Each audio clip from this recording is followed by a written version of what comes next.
नमस्कार दोस्तों, आज मैं आपको दिखाने वाला हूं राहुल गांधी का वो भाषण जिसने चुनाव आयोग और बीजेपी दोनों की नींद उड़ा दी है।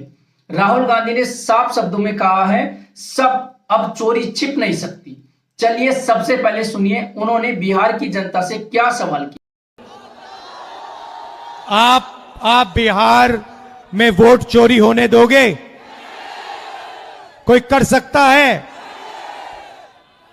भाइयों और बहनों, दोस्तों राहुल गांधी ने खुलासा किया, महाराष्ट्र में सिर्फ 4 महीनों में 1 करोड़ नए वोटर जादू की तरह बना दिए गए।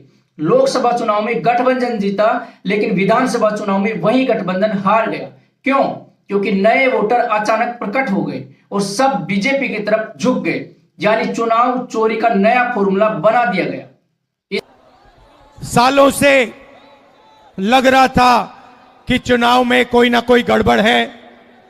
महाराष्ट्र में साफ पता लगा, लोकसभा और विधानसभा के बीच में 4 महीनों में 1 करोड़ नए वोटर जादू से इलेक्शन कमीशन ने पैदा कर दिए।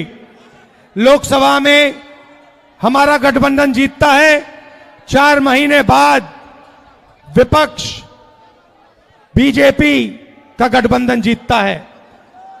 हमारे वोट कम नहीं हुए, जितने हमें मिले थे उतने ही हमें मिले, और बीजेपी के जहां भी नए वोटर आए थे वहां पे बीजेपी की जीत हुई थी।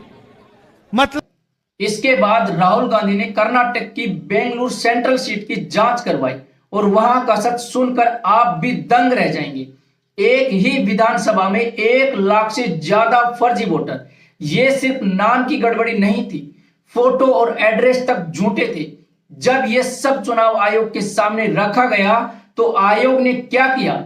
जांच करने की बजाय राहुल गांधी से कहा, पहले हलफनामा दो। यानी चोरी पकड़ी गई, फिर भी जिम्मेदारी जनता पर डाल दी गई। चोरी किया। महाराष्ट्र के बाद हमने थोड़ी अपनी इंक्वायरी शुरू की।